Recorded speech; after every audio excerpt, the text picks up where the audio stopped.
It started with a sound I couldn't quite place.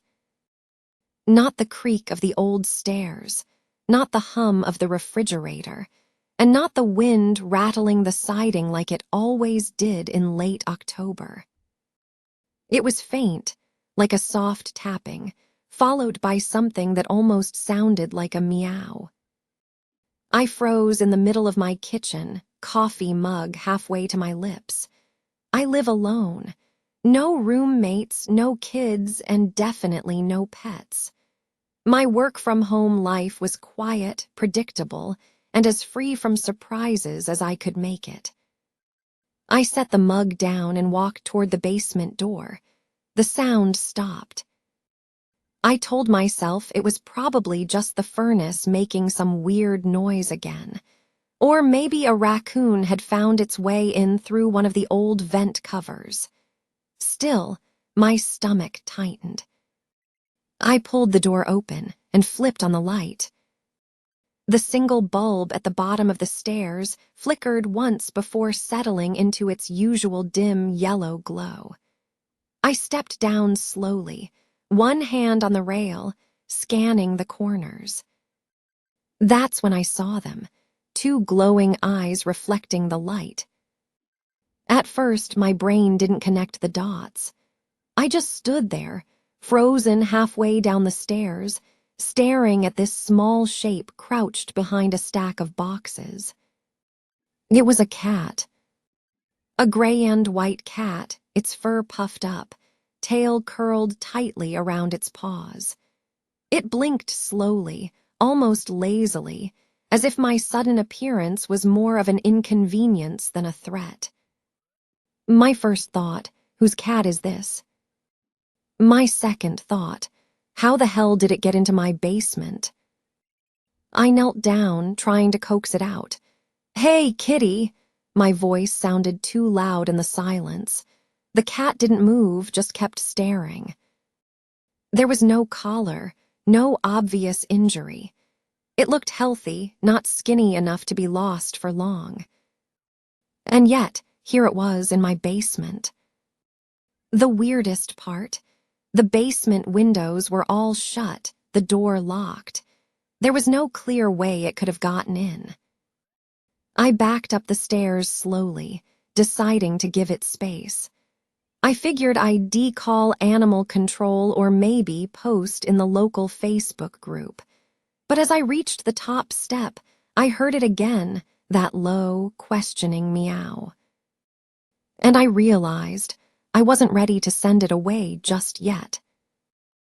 I decided to leave a small bowl of water and a little tuna from the back of my pantry at the bottom of the stairs. I didn't get close enough to touch the cat, partly because I didn't want to scare it, partly because I wasn't entirely sure it wouldn't scratch me if I tried. By the time I came back an hour later, the tuna was gone. The water bowl had a faint ripple in it, like someone had just taken a sip. I sat on the steps for a while, talking softly into the dim basement air. "You're not supposed to be here, you know, but I guess you can stay tonight." When I went to bed, I expected to hear scratching or yowling, but the house stayed quiet. Around 3 a.m., I woke up to the sound of footsteps, soft, measured, and definitely upstairs. I grabbed the baseball bat I kept by the bed, heart pounding, and crept out into the hallway. There, at the end, half in shadow, was the cat, just sitting, staring at me. Somehow, it had gotten out of the basement without me opening the door. The next morning, the cat was gone. I checked every room, every closet. Nothing. I was half convinced I'd dreamed the whole thing, until I went down to the basement to grab laundry and found a fresh little paw print in the dust near the far wall. I pressed my hand against the wall, old brick, cold, slightly damp. And there, near the baseboard, was something I hadn't noticed before, a small, dark gap where the mortar had crumbled away. Not big enough for a raccoon, maybe just big enough for a cat. But that didn't explain why it had chosen my house, or why it seemed to come and go without fear. That afternoon, I posted in the local Facebook group. Found in my basement, gray and white cat, no collar, very friendly, possibly lost. Anyone recognize him? Within minutes, a woman replied, "That sounds like Jasper, but Jasper's been gone for almost 2 years." I messaged the woman who'd replied and asked if she had a photo. She sent one almost immediately. It was him. The same gray and white markings, the same small patch of darker fur just above his left eye. The same lazy, half-lidded stare I'd seen in my basement. "He disappeared right after my mom passed away," she wrote. "We looked everywhere. Flyers, shelters, nothing. It was like he just vanished." I hesitated before typing back.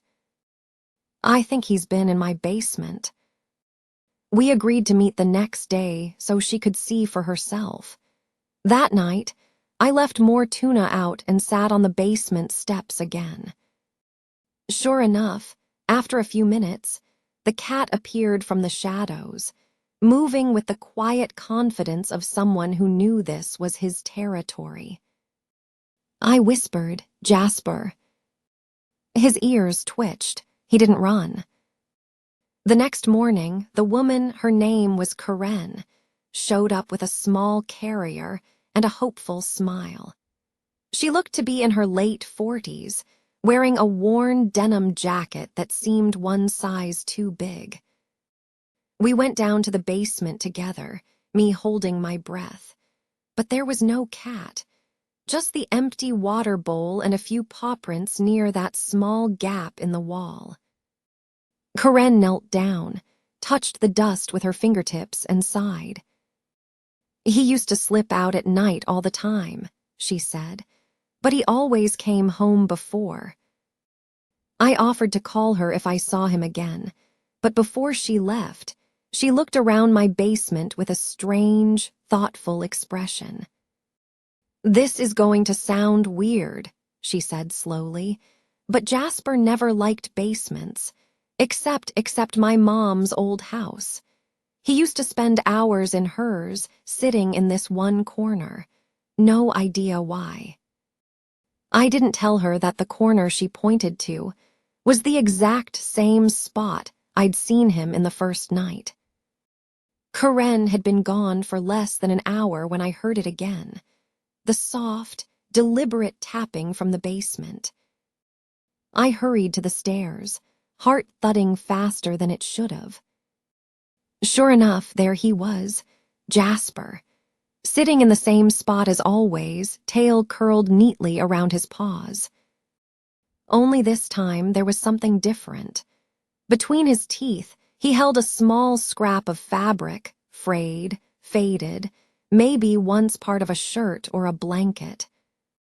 He dropped it on the step nearest me and sat back, watching.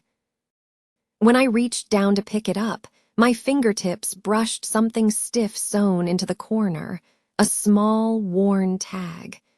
The letters were almost illegible, but I could just make out a name, Margaret. I didn't know what to make of it. I called Karen again and described what I'd found. She went silent on the other end of the line. "Margaret was my mom's name," she said finally. It didn't make sense. Her mother had passed away nearly 2 years ago, the same time Jasper had vanished. And yet, here he was, sitting in my basement, bringing me a piece of fabric with her name on it. Karen's voice was careful, almost testing me. "Where exactly did you find it?" I told her, and she let out a breath. "That corner. In my mom's house, it was right above where the old coal chute used to be.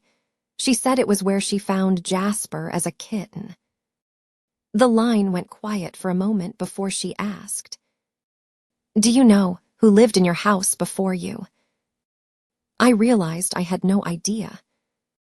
That evening, I pulled out the battered folder the realtor had given me when I bought the house.